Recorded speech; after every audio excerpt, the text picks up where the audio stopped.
Beyond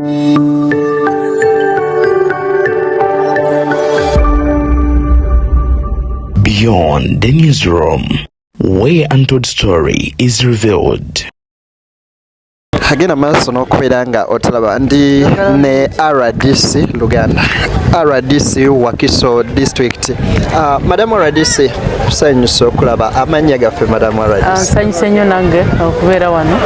Justin Babazi erinnya lyange, nga nze diini wa RDCs ne RCCs mu Uganda yonna, ate nga nze RDC wa Wakiso. So tuli wano ekiteezi ng'abantu bonna bakimanyi ensasage yabaawo okulaba nti kasasiro yabuutikira abantu baffe, naye kyannaku nnyo kubanga abamu baasuulamu obulamu ate n'abalala oba awo bakyabuze, naye nga gavumenti ekola obutaweera okulaba nti mashini zonna weeziri nga bwe mwalabye excavators n'ebirala, okulaba nti abantu baffe abakyabula abali wansi mu ttaka nabo bajja bazuula. Era twagala nnyo okwebaza Pulezidenti okulaba nti Prime Minister yabadde wano eggulo, era abamu ku abo abantu abali affected bafunyeeko obuyambi, naddala obuyambi obw'essente ate n'obuyambi obw'embeera ew'okwebaka, embeera ebyokulya n'ebirala bingi. So bwe twogerera sofa kyovula tuli wano, tents bazitadde wano, buli kimu kyonna okulaba nti abantu abakyabuliddwako abantu babo oba abantu ababeera affected oba abakosebwa bakyabudaabudibwa wano mu tents zonna ezimulaba wano. Security weeri mu budde weeri mugiraba wonna okulaba nti tukuuma abantu bano n'ebintu byabwe ng'embeera bwe tugitereeza. Madam RDC, gavumenti eya wakati ne His Excellency President akoze atya mu kuyambako ku Red Cross ku bantu abali wano, cause bali eri abali mu ddwaliro bo Prime Minister yayogedde ku ky'obuyambi bwe bagenda okubeera nga babawa, then n'abafiiriddwako abantu baabwe. Engeri gye kiri nti abantu abamu bawala nga bw'omanyi ekintu ekiguddeko obugwi ne babawayoko kasente ak'okubayambako okutambuza okuziika. So abantu ate abali waneeno wo bayambiddwako batya mu mbeera kufuna ebyokulya, ebyokubalabirira mu mbeera ya ofiisi ya Prime Minister era President yalagidde Prime Minister okulaba nti ensonga lwaki yaze wano eggulo nga ofiisi ya Prime Minister evunaanyizibwa ku bigwa bitalaze era ne State Minister w'ebigwa bitalaze Honorable Lilian Abba yabaddewo eggulo okulaba nti tuteekesa mu nkola oba tukaatiriza ekyo naddala embeera abantu baffe bano abakosebwa gye bayisibwamu. So mukimanyi bulungi nti President yasaasidde nnyo abantu abakosebwa naddala abo bajjayo nga bakyalina obulamu naye nga bakoseddwa, buli muntu bagenda muwa miliyoni emu nga Prime Minister bwe yagambye. Ate abo abafiiriddwako abantu baabwe buli famire Pulezidenti yabawadde miliyoni 5 kulaba nti zibayisaamu mu mbeera gye bayitamu n'ebirala. So nsuubira nti mulaba n'ebyendya Prime Minister's Office ebikwasaganya bulungi, ate naffe tuliwo nga ofiisi ya Pulezidenti okulaba nti tukwasaganya registration okulaba nti bantu baliwa bameka abakosebwa bameka abatanaba okuyambibwa n'ebirala. Yensonga lwaki ffenna twavuddeyo mu offices ne tubeera wano okulaba nti tuteekesa mu nkola okukuuma abantu naddala abavuddeyo eri abakyali mu nnaku oba mu kiyongobero, ate okulaba nti mu buli kimu obwetaavu bwonna oba bwetaagibwa bwonna weetuli okulaba nti tubayamba ate nga tukwasaganyizamu n'okwongera okubagumya. Waliwoko enteekateeka yonna eri abantu banene okubafunirako ekifo ekirala bagenda okubeera oba sofa mukadde nga kano bakyaliwoko waneeno? Sofa tukyabakumidde wano nga Prime Minister bwe yagambye okulaba nti abantu abali mu buffer zone nabo eggulo mwakiwulidde bulungi Prime Minister akyogedde nti bavaayo beeyunge ku bano nga gavumenti bwe bapulaningira wa wegenda okubateeka oba ekinaddako, kubanga mukimanyi bulungi nti embeera yonna ng'eyo singa abantu bali basigalawo wali kumpi ne kasasiro oyo oba oliawo enkuba n'etonnya oba oliawo embeera endala n'ebaawo ate abantu baffe bajja kukosebwa. Kyovula bagambye nti abantu abali meters 2 mu buli ngeri abo bo baveeyo, tubasabe bulungi mu mirembe baveeyo babeere wano mu tents zino nga gavumenti bwe bapulaningira oba bateeka, kubanga buli kintu kyonna bakimanyi abatulaba nti gavumenti eteekwa okupulaningira abantu so teyinza bapulaningira mu lunaku lumu ensonga lwaki baga nti katubateerewo wano ekifo bwe tubakuŋŋaanyiza tusooke tubawandiike tubaregisitaringe tumanye ono ye mutuufu atali mutuufu yaani kubanga si buli muntu ali wano ti mutuufu mulimu abantu abazze nga bazze kwerimbika mu kyo mulimu abazze nga bazze kulimba mulimu abazze nga beeyita bannannyini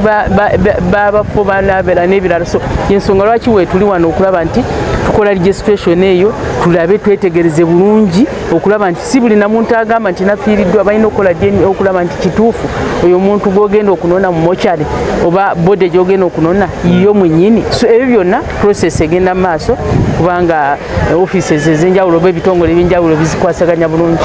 Measures ki eziyitiddwamu oli okukakasa nti nno ye ddala kituufu yennyini muntu oyo oba y'omu ku abo abakoseddwa kubanga mbadde ku siini nga waliwo omuntu agamba nti wano webadde ennyumba yange nga ya mizigo 3 naye ate ku babaddewo ne bagamba awo tewabeeranga ku nnyumba ensonga lwaki nkugambye nti mu mbeera ng'eno oba mu njego ng'eno tufunamu abantu abalimba abeerimbise mu ekyo abeefuula ekyo kye batali kyova olaba nti ofiisi zonna nkugambye tulina local leaders webali wano bamayors bakansalazi ofiisi ya RDC poliisi weeri prime minister's office weeri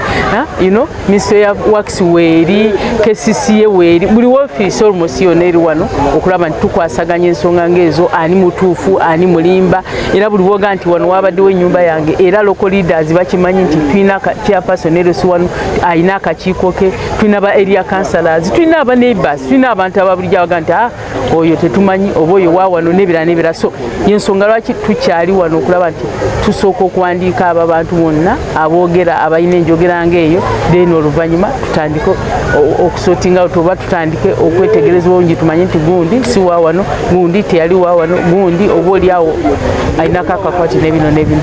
Mama kaneno ke kasembayo gavumenti eya wakati wamu ne KCCA balina nteekateeka ki ey'okufuna ekifo ekiri gazetted we bagenda okuyiwa kasasiro okutaddamu kufuna kintu nga kino. Wetwogerera twagala kugumya abantu ba saidi y'ekiteezi bonna nti nga gavumenti eggulo meeting gye twabadde ne prime minister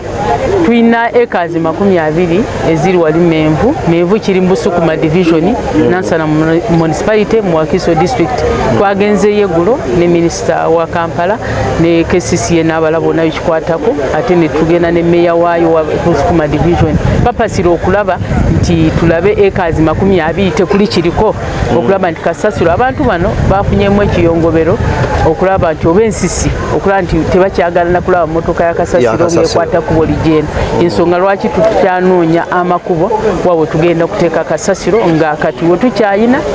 we bapulaningira okujjako oba oliawo KCCA n'ekitundu ekirala n'esofa kati Menvu mu Busukuma division we tugenda okuyiwanga kasasiro so abantu babere bagumu babere bakakamu nga gavumenti bwekola omulimu ogwo n'okulaba nti abantu babere bagumu waliwoko measurements ze bataddewo ne bagamba nti measures zino nti abantu mulina okubeera nga temwesembereza yiika 2 distance yenkana wet kubanga kati eyo planning eyo nayo ndala kubanga tetunaba kudampingayo process y'okudampinga nayo weeri KCCA erimu kikwasaganya era time eyo bweneetuuka era abantu abaliranyeewo kubanga tetusobola kukkiriza ate abantu baddimu bakosebwe nga kino ekyabaddewa kubanga mu Luganda balina kye bayita nti okijja omanyi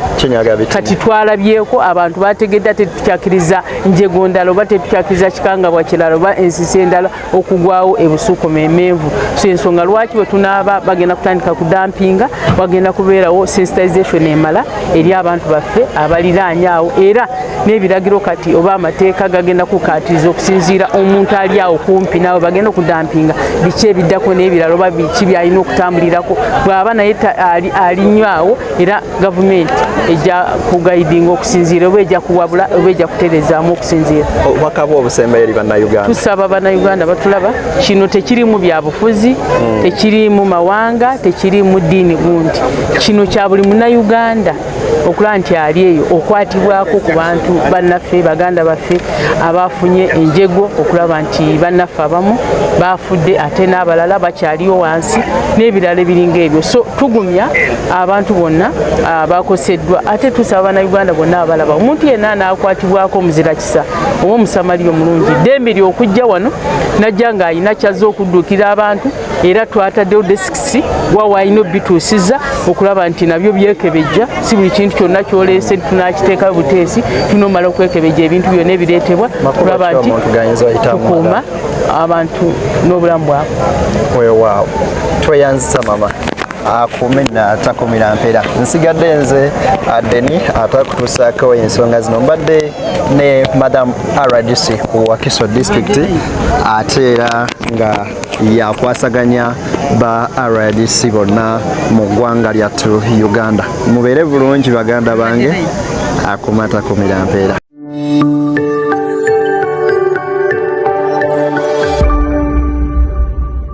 Beyond the newsroom, where untold story is revealed.